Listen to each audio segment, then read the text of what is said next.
আসসালামু আলাইকুম ওয়া রাহমাতুল্লাহি ওয়া বারাকাতুহু। ইন্নাল হামদালিল্লাহ ওয়াসসালাতু ওয়াসসালামু আলা মান লা নাবিয়্যা বা'দা।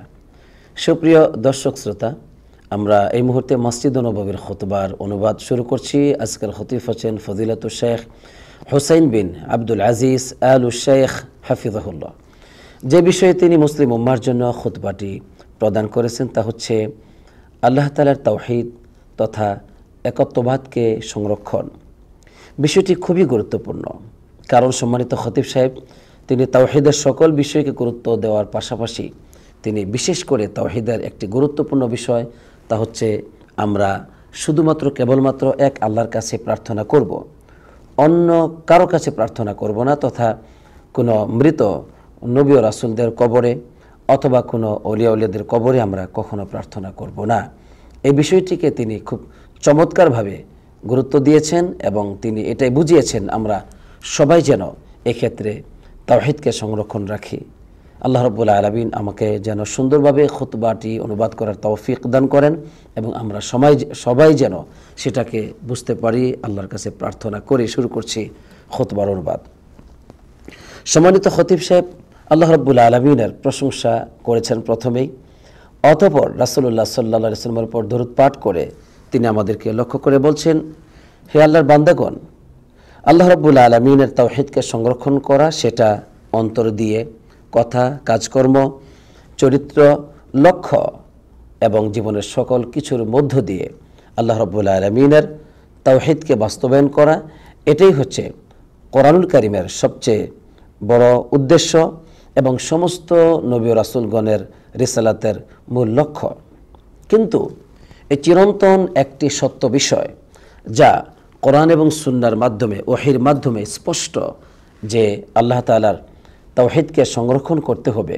কিন্তু এই বিষয়টিকে দুর্বল করার বা এই বিষয়টিকে বিনষ্ট করার আজকে কিছু সামাজিক যোগাযোগ মাধ্যমে অপপ্রচেষ্টা চলছে।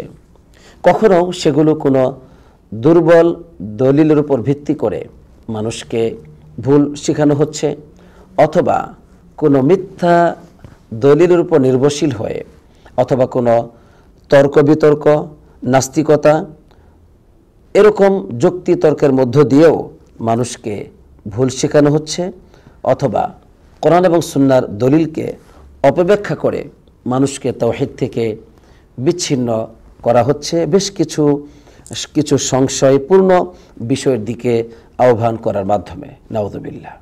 অতএব আমাদেরকে কোরআন এবং সুন্নাহর দিকে তাকাতে হবে, সেখানেই সকল সত্য আল্লাহ রাব্বুল আলামিন নাজিল করেছেন। এরপর সম্মানিত খতিব সাহেব তিনি বলছেন, হে মুসলমানগণ, যখন তোমরা দোয়া করবে একমাত্র আল্লাহর কাছেই করবে, কিছু চাইলে পরে আল্লাহর কাছেই চাইবে, আর কোনো বিপদ মুসিবত থেকে আশ্রয় প্রার্থনা করলে পরে একমাত্র আল্লাহর কাছেই আশ্রয় প্রার্থনা করবে। এই বিষয়টি আল্লাহ রাব্বুল আলামিন কোরআনুল কারীমে খুব স্পষ্টভাবে আমাদেরকে জানিয়েছেন। যেমনটি সূরাতুল গাফির এর ৬০ নম্বর আয়াতে কারিমে বলেছেন, ওয়াকালা রাব্বুকুম উদউনি আস্তাজিব লাকুম, তোমাদের রব তোমাদেরকে বলেছেন যে তোমরা আমাকে ডাকো, আমি তোমাদের ডাকে সাড়া দিব। এর মানে তোমরা আমার কাছে প্রার্থনা করো, আমি তোমাদের প্রার্থনাকে কবুল করব। আলহামদুলিল্লাহ।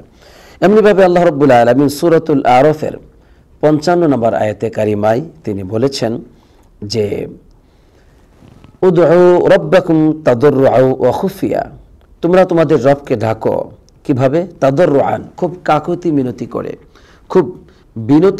খুব বিনীতভাবে তোমরা ডাকো, এবং খুফিয়া, গোপনে গোপনে ডাকো। ইন্নাহু লা ইউহিব্বুল মু'তাদিন, আল্লাহ তাআলা সীমালঙ্ঘনকারীদেরকে ভালোবাসেন না। এই দুটো আয়াতে কারিমে আল্লাহ তাআলা আমাদেরকে স্পষ্টভাবে জানিয়েছেন আমরা আমাদের রবকে ডাকবো, আস্তে জোরে, কাকতি মিনতি করে, গোপনে গোপনে, সকল অবস্থাতেই আমরা আমাদের রবের কাছে প্রার্থনা করব। এটাই হচ্ছে তাওহীদকে সংরক্ষণ করা। আলহামদুলিল্লাহ। এরপর সম্মানিত খতিব সাহেব বলছেন, হে মুসলিম, তুমি সতর্ক হও, কোনো মৃত নবী রাসূল অথবা মৃত কোনো আউলিয়া উলিয়া সৎ মানুষের কাছে প্রার্থনা করা থেকে, তাদের কাছে কোনো আশ্রয়ে প্রার্থনা করা, সাহায্য চাওয়া, এসব কিছু থেকে তুমি সতর্ক থাকো। এমনকি কোনো জীবিত মানুষ কিন্তু সে অনুপস্থিত রয়েছে, এর কাছেও প্রার্থনা করা থেকে, সাহায্য প্রার্থনা করা থেকে তুমি বিরত থাকো। অথবা ফিমা লা ইয়াকদিরুনা আলাইহি, অথবা জীবিত মানুষ উপস্থিত থাকতে পারে কিন্তু তার কাছে এমন সব কোনো বিষয়ে প্রার্থনা করা যে বিষয়ে মূলত তার ক্ষমতা নেই, সে আপনাকে সাহায্য করতে পারে। তো এসব বিষয়ে কারো কাছে প্রার্থনা করা যাবে না, বরং একমাত্র আল্লাহর কাছেই প্রার্থনা করতে হবে। মোট কথা হলো, সকল বিপদ মুসিবতে, সকল প্রয়োজন চাওয়া পাওয়া একমাত্র আল্লাহর কাছেই চাইতে হবে। অন্যদিকে যারা মৃতদের কাছে প্রার্থনা করলো, নিঃসন্দেহে তারা চিরস্থায়ী ধ্বংসের মধ্যে এবং চিরস্থায়ী বা অনন্তকালের শাস্তিতে তারা নিপতিত হলো। নাউযুবিল্লাহ। কোরআনুল কারীম আল্লাহ রাব্বুল আলামিন আমাদেরকে স্পষ্টভাবে আরও জানিয়েছেন আমরা যেন তাকে ডাকি, তাহলে তিনি আমাদের ডাকে সাড়া দিবেন। যেমনটি আল্লাহ তাআলা সূরাতুল বাকারার 186 নম্বর আয়াতে কারিমায় বলেছেন, ওয়াইযা সাআলাকা ইবাদি আন্নী ফাইন্নী করিব। সুবহানাল্লাহ। আমার বান্দারা যখন আমার ব্যাপারে তোমার কাছে প্রশ্ন করে, তখন জবাবটি আল্লাহ তাআলা নিজেই দিয়েছেন, ফাইন্নী করিব, আমি আল্লাহ রাব্বুল আলামিন খুব নিকটবর্তী, আমি বান্দাদের খুব নিকটে। উজিবু দাওয়াতাদ দাঈ ইযা দাআন, যখনই কোনো বান্দা আমাকে ডাকে আমি তো তখন তার ডাকে সাড়া দেই। আলহামদুলিল্লাহ। অতএব আল্লাহ রাব্বুল আলামিন তিনি ওয়াদা দিয়েছেন, বান্দারা ডাকলেই বান্দাদের ডাকে সাড়া দিবেন। অতএব আল্লাহ ব্যতীত অন্য কারো কাছে প্রার্থনা করা যাবে না। কোনো মৃত নবী ও রাসূলগণ, অথবা কোনো মৃত ওলিয়া উলিয়া, অথবা জীবিত অনুপস্থিত কোনো ব্যক্তির কাছে প্রার্থনা করা যাবে না, অথবা এমন সব বিষয়ে কারো কাছে প্রার্থনা করা যাবে না যে বিষয়ে তাদের সাহায্য করার কোনো ক্ষমতা নেই আল্লাহ ব্যতীত। আল্লাহ তাআলা আমাদেরকে বোঝার তৌফিক দান করুক, আমিন। আমাদের নবী করিম সাল্লাল্লাহু আলাইহি ওয়াসাল্লাম আমাদেরকে কেবলমাত্র আল্লাহর কাছেই চাওয়ার ক্ষেত্রে উদ্বুদ্ধ করেছেন। অতএব তিনি যে পথ নির্দেশিকা দিয়েছেন, সেই পথ নির্দেশিকা ব্যতীত আমাদের কোনো কাজে কোনো ফলাফল আমরা পাবো না। আল্লাহ নবী সাল্লাল্লাহু আলাইহি ওয়াসাল্লাম ইবনে আব্বাস রাদিয়াল্লাহু তাআলা আনহু, এই ছোট্ট বালককে, তখন ছোট ছিলেন তিনি, তাকে লক্ষ্য করে বলছেন, ইয়া গুলাম ইন্নী মুহাদ্দিসুকা হাদিসান, আমি তোমাকে একটি হাদিস বলছি। ইহফাযিল্লাহ ইহফাযুক, তুমি আল্লাহ রাব্বুল আলামিনকে সংরক্ষণ করো, আল্লাহ তাআলা তোমাকে সংরক্ষণ করবেন। এর মানে তুমি আল্লাহর হককে আদায় করো, আল্লাহ তাআলা তোমাকে সাহায্য করবেন, তোমাকে হেফাজত করবেন। ইহফাযিল্লাহ তাজিদহু তুজাহাক, তুমি আল্লাহ রাব্বুল আলামিনের হককে সংরক্ষণ করো, তাহলে তুমি তাকে কাছে পাবে, তুমি তার সাহায্য পাবে। ইযা সাআলতা ফাসআলিল্লাহ ওয়া ইযা ইসতাআনতা ফাসতাআন বিল্লাহ, যখন কিছু চাও আল্লাহর কাছেই চাও, যখন তুমি সাহায্য চাও আল্লাহর কাছেই সাহায্য চাও। হাদিসটি মুসনাদে আহমদে এবং ইমাম তিরমিজি হাদিসটি তার সুনান গ্রন্থে বর্ণনা করেছেন এবং হাদিসটিকে তিনি সহিহ বলেছেন। সম্মানিত খতিব সাহেব বলছেন, এই হাদিসের মধ্যে রয়েছে উম্মতের জন্য একটি গুরুত্বপূর্ণ ওসিয়ত, যে উম্মত একমাত্র কেবলমাত্র তাদের আত্মাকে আল্লাহর দিকে জ্বলন্ত করে দিবে এবং তাদের প্রয়োজন, তাদের যত চাওয়া আছে তা একমাত্র কেবলমাত্র আল্লাহর কাছেই তারা ব্যক্ত করবে। অতএব এই শিক্ষাটি আমাদের নবী সাল্লাল্লাহু আলাইহি ওয়াসাল্লাম দিয়েছেন যে আমরা যেন আল্লাহর কাছেই প্রার্থনা করি, আল্লাহর কাছেই সাহায্য চাই। আল্লাহ ব্যতীত ওই সমস্ত নবী রাসূলদের কবরে, তাদের কবরে গিয়ে তাদের কাছে সাহায্য চাওয়া, ওলিদের কবরে গিয়ে তাদের কাছে সাহায্য চাওয়া, এই অনুমতি আমাদেরকে কোরআন দেয়নি, এই অনুমতি আমাদেরকে নবী করিম সাল্লাল্লাহু আলাইহি ওয়াসাল্লাম দেননি। অতএব আমাদেরকে ফিরে আসতেই হবে। আল্লাহ হেফাজত করুক, আমিন। এরপর সম্মানিত খতিব সাহেব তিনি আল্লাহ ব্যতীত অন্য কারো জন্য কোনো ইবাদতকে ব্যয় করা, সেই ব্যাপারে তিনি সতর্কবাণী দিয়ে বলছেন, হে মুসলিম, তুমি সতর্ক হও, কঠোরভাবে সতর্ক হও, আল্লাহ ব্যতীত অন্য কারো জন্য কোনো ইবাদতকে ব্যয় করা। সেটা যে কোনো ইবাদত হতে পারে, সেটা দোয়া হতে পারে, সেটা কোরবানি হতে পারে, সেটা যে কোনো ইবাদত হতে পারে। কেননা আল্লাহ ব্যতীত অন্য কারোর জন্য কোনো ইবাদত ব্যয় করা, সেটা হচ্ছে আল্লাহর সাথে শিরিক, এবং তার মাধ্যমে তার ইবাদত, তার আমল বাতিল হয়ে যাবে এবং ইসলাম থেকে এই ব্যক্তিটি বের হয়ে যাবে। এমন ধ্বংস থেকে, অপমান ও লাঞ্ছনা থেকে আল্লাহর কাছে আশ্রয় প্রার্থনা করছি। এরপর তিনি বললেন, দোয়া হচ্ছে কোনো কল্যাণ, কোনো সুখ শান্তি প্রার্থনা করা, অথবা কোনো অকল্যাণ ও বিপদ মুসিবত, দুঃখ যন্ত্রণা থেকে আশ্রয় প্রার্থনা করার নামই তো হচ্ছে দোয়া। অতএব কোরআন এবং সুন্নাহর মধ্যে এটা স্পষ্টভাবে এসেছে, দোয়া আল্লাহ ব্যতীত অন্য কারো কাছে করা যাবে না। লা লিনাবিয়িন ওয়ালা লিওয়ালিয়িন, কোনো নবী নয়, কোনো অলিয়া উলিয়া নয়। লা ইউসরাফু ইল্লা লিল্লাহি ওয়াহদা, আল্লাহ ব্যতীত অন্য কারোর জন্য এই দোয়াকে ইসরাফ করা যাবে না, দোয়া অন্য কারো কাছে করা যাবে না। মূলত সাহায্য, শক্তি, বিজয় সবই তো হচ্ছে আল্লাহ তাআলার পক্ষ থেকে। আল্লাহ রাব্বুল আলামিন তিনি জানিয়ে দিয়েছেন যে আল্লাহ ব্যতীত অন্য কারো কাছে সব কিছু চাইলে পরে এগুলো শিরিক হবে, এবং কিয়ামতের মাঠে যাদের কাছে যে নবী রাসূলদের কবরে অথবা যে অলিয়া উলিয়াদের কবরে প্রার্থনা করা হচ্ছে তারা সবাই কিয়ামতের দিন অস্বীকার করবে বিষয়টিকে। যেমনটি আল্লাহ তাআলা সূরাতুল ফাতির এর 13, 14 এবং 15 নম্বর আয়াতে কারিমা জানিয়েছেন। তিনি বলেছেন, যালিকুমুল্লাহু রাব্বুকুম লাহুল মুলক, তোমাদের রব তিনিই তো আল্লাহ, লাহুল মুলক, রাজত্ব একমাত্র তারই। ওয়াল্লাযীনা তাদউনা মিন দুনিহি মা ইয়ামলিকুনা মিন কিতমির, তোমরা সে আল্লাহকে বাদ দিয়ে অন্য যাদেরকে তোমরা ডাকো, মা ইয়ামলিকুনা মিন কিতমির, তারা তো খেজুরের বীচের উপরে যে সাদা আবরণ থাকে সেই খেজুরের বীচের আবরণের মতো তারা কোনো ক্ষমতার অধিকারী নয়, অতএব কাউকে ডাকা যাবে না। ইন তাদউহুম লা ইয়াসমাউ দুআআকুম, তোমরা যদি তাদেরকে ডাকো তাহলে তোমাদের দোয়া তারা শুনতে পাবে না। ওয়ালাউ সামিউ মাস্তাজাবু লাকুম, যদিও তারা শুনতে পায় তোমাদের ডাকে সাড়া দিতে পারবে না। আল্লাহ বলছেন সাড়া দিতে পারবে না।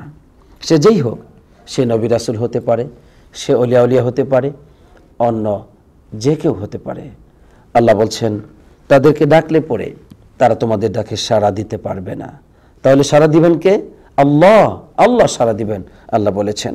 এরপর আল্লাহ তাআলা আরো বলছেন, ওয়ায়াউমাল কিয়ামাতি ইয়াকফুরুনা বিশিরকিকুম, কিয়ামতের দিন তাদের সাথে যে তোমরা শিরিক করছো এই শিরিককে তারা অস্বীকার করবে, নাউযুবিল্লাহ। অতএব নবী রাসূলদের কবরে, অলিয়া উলিয়াদের কবরে কোনো কিছু প্রার্থনা করা, কোনো কিছু চাওয়া, এটা হচ্ছে আল্লাহর সাথে শিরিক করা। এই শিরিককে কিয়ামতের মাঠে তারা সবাই অস্বীকার করবে, যা আল্লাহ তাআলা আমাদেরকে জানিয়ে দিয়েছেন। হে আল্লাহ, এই ফিতনা থেকে মুসলিম উম্মাহকে তুমি হেফাজত করো, আমিন আমিন।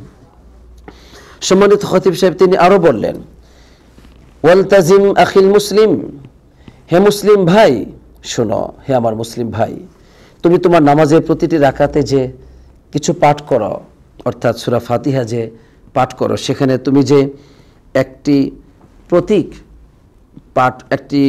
প্রতীক রয়েছে তোমার, সেটাকে তুমি শক্তভাবে আঁকড়ে ধরো। সেটা কি? ইয়্যাকা না'বুদু ওয়া ইয়্যাকা নাস্তাঈন। অর্থ কি?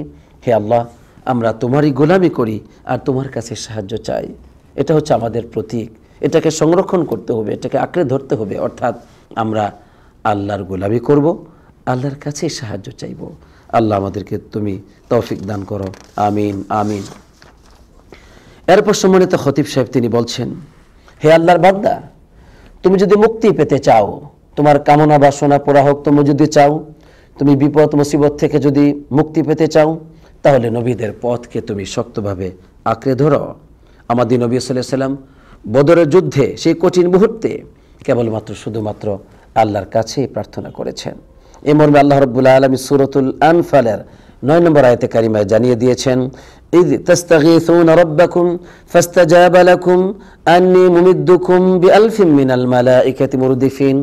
স্মরণ করো ওই সময়ের কথা যখন তোমরা তোমাদের রবকে ডেকেছিলে, অর্থাৎ সেই কঠিন মুহূর্তে তোমরা যখন তোমাদের রবের নিকটে কাতর কণ্ঠে প্রার্থনা করেছিলে, তখন তোমাদের রব তোমাদের ডাকে সাড়া দিয়েছিলেন।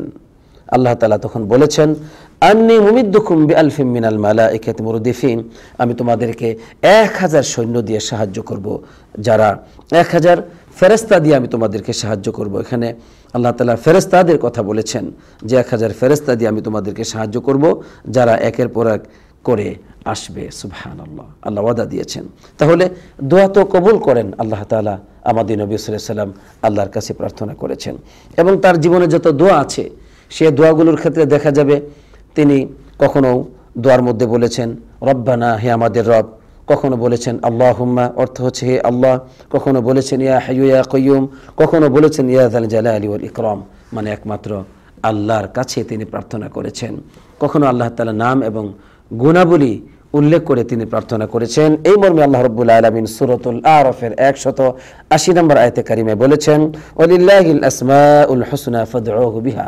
আল্লাহ তাআলা রয়েছে সুন্দর সুন্দর নামসমূহ, তোমরা ওই নামগুলো দিয়ে আল্লাহকে ডাকো। সুবহানাল্লাহ, আল্লাহকে আল্লাহর নাম দিয়ে ডাকবো, এটা আল্লাহ আমাদেরকে শিখিয়ে দিয়েছেন। কেন আমরা আল্লাহ ব্যতীত অন্য কারো কাছে প্রার্থনা করব? সম্মানিত খতিব সাহেব তিনি সাহাবায়ে কেরামদের ব্যাপারে বললেন, নবীজি সাল্লাল্লাহু আলাইহি ওয়াসাল্লামের কথা বলার পরে, যে নবী করিম সাল্লাল্লাহু আলাইহি ওয়াসাল্লামের মৃত্যুর পরে এই যে সাহাবায়ে কেরামগণ তাদের জীবনে কত কঠিন মুহূর্ত অতিক্রম করেছে, কিন্তু কখনো কোনো দিন তারা নবী করিম সাল্লাল্লাহু আলাইহি ওয়াসাল্লামকে বলেন নাই, ইয়া রাসূলুল্লাহ বিমাদাদ, হে আল্লাহ রাসূল আপনি আমাদেরকে সাহায্য করুন, হে আল্লাহ রাসূল সাল্লাল্লাহু আলাইহি ওয়াসাল্লাম আপনি আমাদেরকে সাহায্য করুন। কোনো দিন তারা এই ধরনের কথা বলেননি। অতএব আল্লাহ রাসূল সাল্লাল্লাহু আলাইহি ওয়াসাল্লাম আল্লাহর কাছে চেয়েছেন, সাহাবায়ে কেরামগণ আল্লাহর কাছে চেয়েছেন, সমস্ত নবী রাসূলগণ আল্লাহর কাছে চেয়েছেন। তাই আমরা আমাদের নবীর উম্মত হয়ে আল্লাহ ব্যতীত অন্য কারো কাছে আমরা কখনো চাইব না। আল্লাহ যেন আমাদেরকে হেফাজত করেন, আমিন। সম্মানিত খতিব সাহেব ইব্রাহিম আলাইহিস সালামের কথা উল্লেখ করেছেন নবীদের ঘটনা বলতে গিয়ে, যে ইব্রাহিম আলাইহিস সালাম তিনি একমাত্র কেবলমাত্র আল্লাহর কাছেই তিনি সাহায্য চেয়েছেন। যেমনটি সূরাত ইব্রাহিমের 35 নম্বর আয়াত, এমনকি 40 এবং 41 নম্বর আয়াতে কারিমাতেও আল্লাহ তাআলা ইব্রাহিম আলাইহিস সালামের প্রার্থনার কথাগুলো বলেছেন। এমনিভাবে আল্লাহ রাব্বুল আলামিন আইয়ুব আলাইহিস সালামের কথা বলেছেন, যে আইয়ুব আলাইহিস সালাম এত কঠিন বিপদে এত অসুস্থতা লিপ্ত হওয়ার পরেও তিনি একমাত্র আল্লাহর কাছে প্রার্থনা করেছেন। যেমনটি সূরাতুল আম্বিয়ার 83 এবং 84 নম্বর আয়াতে কারিমায় আল্লাহ তাআলা জানিয়ে দিয়েছেন। এমনিভাবে ইউসুফ আলাইহিস সালামের কথা আল্লাহ তাআলা জানিয়েছেন, যে তিনি মাছের পেটের ভিতরে তিনি ঢুকে গিয়েছিলেন, অর্থাৎ মাছ তাকে খেয়ে ফেলেছিল, তারপরও সেখানে সেই সাগরের ভিতরে মাছের পেটে রাত্রির বেলা অন্ধকারের সময় তিনি আল্লাহর কাছে প্রার্থনা করেছিলেন, আর আল্লাহ তাআলা তাকে সাহায্য করেছিলেন, তার ডাকে সাড়া দিয়েছিলেন।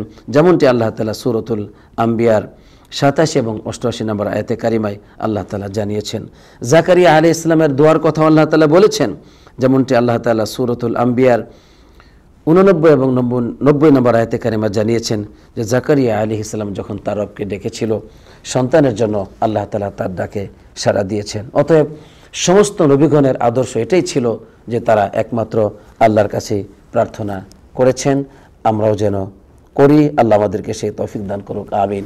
সম্মানিত খতিব সাহেব তিনি আরও বলেছেন, যে আল্লাহ রাব্বুল আলামিনের এই নির্দেশনা থাকার পরেও, নবী রাসূলদের নির্দেশনা থাকার পরে আমরা কেন এমন সব পথে যাব যে পথে কিছু মানুষ আমাদেরকে উদ্বুদ্ধ করে কিছু শিরকি শব্দের মাধ্যমে কিছু দোয়া শিখিয়ে দেয়, অথবা এমন কিছু বানাওয়াট মিথ্যা বেদাতি অনেক দোয়া আমাদেরকে শিখায়, এগুলোর মাধ্যমে আমরা আল্লাহর কাছে প্রার্থনা করব।